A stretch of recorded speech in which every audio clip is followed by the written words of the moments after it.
Good morning, students. Today we are going to introduce a story, Black Beauty, Chapter 1, Part 1.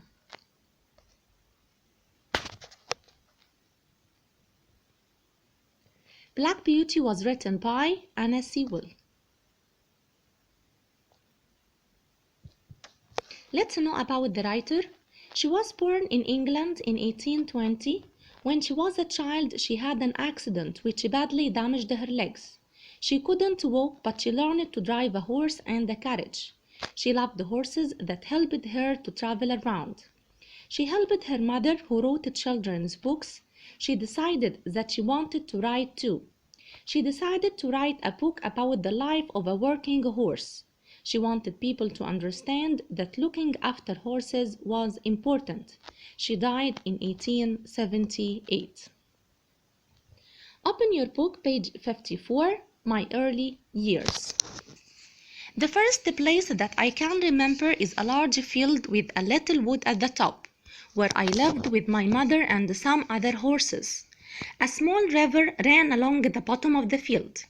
If I stood at the gate to the field, I could see my owner's house next to a road. The owner, Farmer Gray, was a good man. He gave us healthy food, and he spoke to us as kindly as he spoke to his children. There were other young horses in the field with me, but I was the youngest. I used to run with them and have great fun. We used to have races, and when the biggest horses got too excited, they kicked and pet the horses next to them. One day, when my mother saw what was happening, she called me over to her. Listen to me. The horses in this field are all good horses, but they are not all like us. I don't think you have ever seen me bite or kick anyone.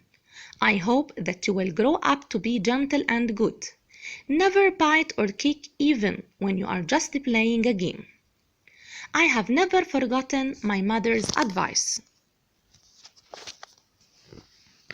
I grew into a tall, strong horse with a black coat, with one white foot and a white star on my head. I soon learned how to pull a carriage. Sometimes I pulled the carriage with my mother, and she helped me to learn what to do.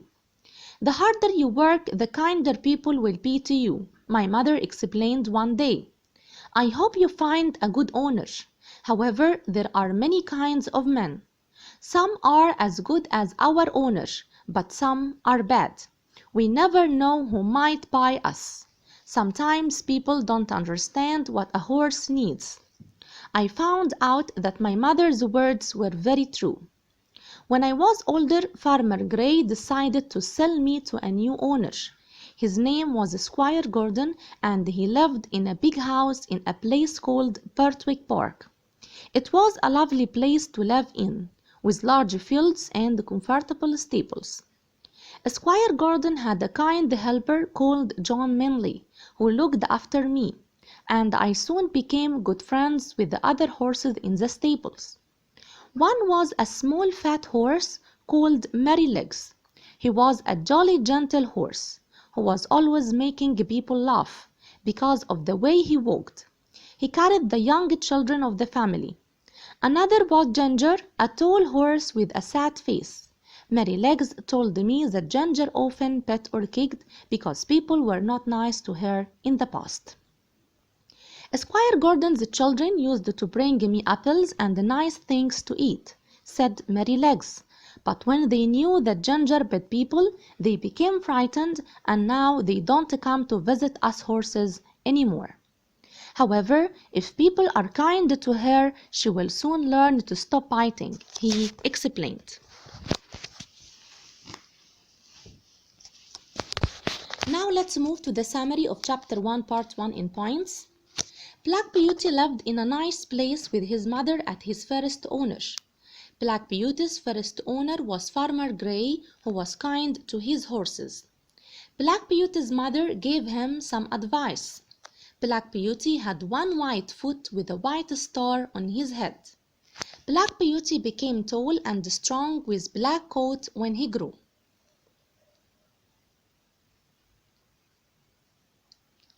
Black Beauty was sold to Squire Gordon, who lived in Birtwick Park. Mrs. Gordon called the horse Black Beauty. Squire Gordon was kind to his horses. John Manley, Squire Gordon's helper, looked after Black Beauty. Black Beauty lived with Merrylegs and Ginger at Gordon's house. Merrylegs is a small fat horse. He is jolly and gentle.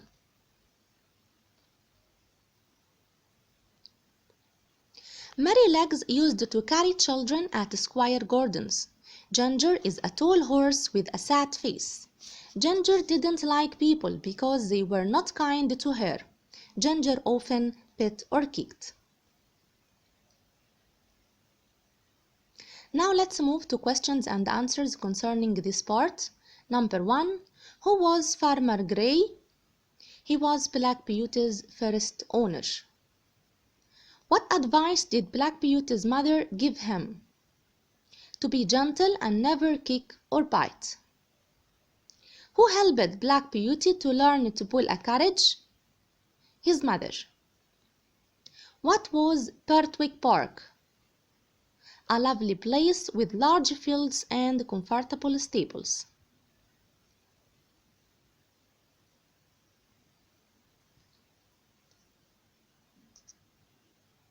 Why did Ginger sometimes bite or kick people?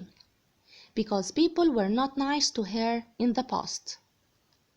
Why did Squire Gordon's children stop visiting the horses? Because they became frightened as Ginger bit people. Why do you think that horses were so important in the 19th century when Black Beauty was written? Because there were no modern machines like cars and trains. Why do you think that people were not nice to Ginger in the past? Because she kicked and bit them.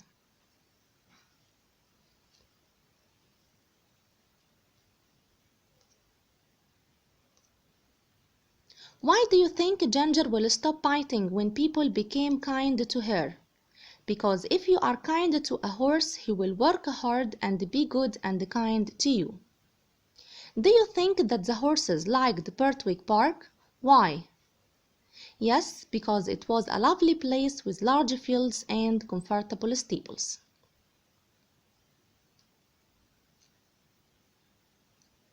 Thank you for watching. See you tomorrow, inshallah. Goodbye. Today we are going to continue chapter 1, part 2 in our story Black Beauty. Open your book, page 56. The next day, Squire Gordon took me out around Pertwee Park. "How is your new horse?" asked his wife when we returned. "He is a perfect horse," he said. "What shall we call him?" "He is very handsome," his wife said. "Why don't we call him Black Beauty?" "Yes, I like that," said Squire Gordon, "and that is how I got my name." On some days I worked with Ginger, pulling carriages. Although Merrylegs said that Ginger was sometimes bad-tempered, I found that she was thoughtful. She always worked hard so that I didn't have to pull the carriage any more than she did. We soon became good friends.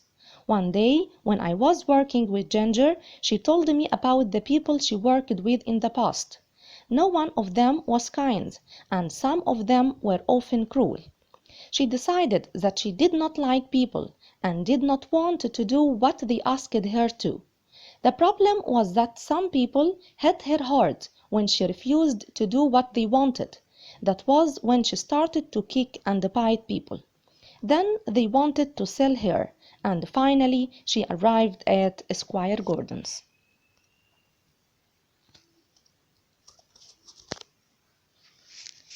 However, as time passed, Ginger understood that John and Squire Gordon were different from her other owners. They were always kind and gentle with their horses, and she was happy to do what they asked most of the time. Then one day she saw something that showed her that some people could be good. Squire Gordon was riding her when they passed a man who worked for Squire Gordon. The man was angry with his horse and hit it hard to make it go faster. Squire Gordon did not like this. I have never seen a man who was so unkind to a horse. He cried, "No horse will do what you want by hurting it. The people who work for me must understand that a horse is not a machine." Ginger now began to respect Squire Gordon. After this, she decided she would not bite or kick people anymore. "She will be as good as Black Beauty soon," said John. All she needed was for people to be kind to her.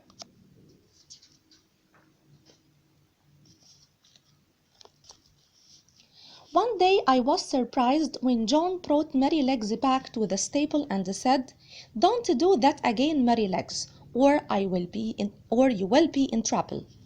"What did you do?" I asked him. I was very surprised because Merrylegs always behaved so well. "Oh, I didn't do much," said Merrylegs. "I wanted to give the boys a lesson, so I threw them on the ground." "What?" I said, very surprised. "But you are always so careful with the children." "Of course I am," he said. "I would never hurt the girls or the little children, but the older boys need a lesson sometimes," he continued. "They think that a horse is like a machine, which can continue for hours without a rest. They never think that I can feel tired, so I stopped. When I didn't continue, they hit me with a stick. Then I threw them off. They need to learn how a horse feels." "Why didn't you kick them?" said Ginger. "No, I would never do that. I threw them off because I knew it would not hurt them. If I kicked the boys, I would be sold to some unkind person who would hit me all the time. We must always remember what a good place we live in."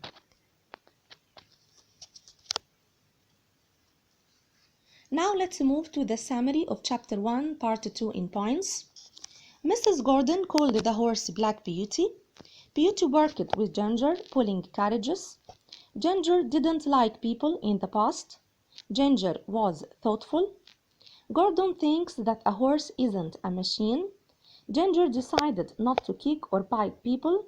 Ginger needed people to be kind to her.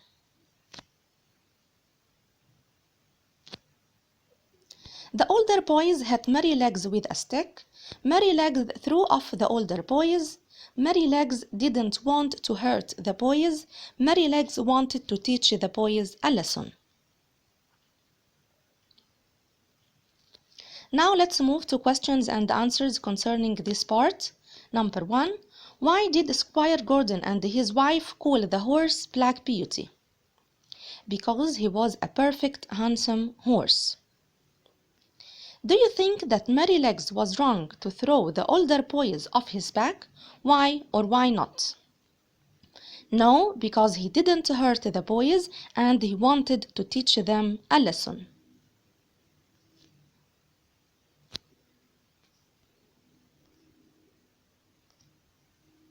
How do we know that Black Beauty had good owners? Both Farmer Gray and Squire Gordon were kind and gave him good food. What do you think people should do with horses that bite or kick? They should try to be kind to them.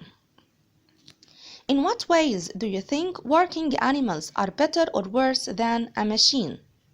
I think working animals aren't like machines. They need only people to be kind to them. Thank you for watching. See you tomorrow, inshallah. Goodbye.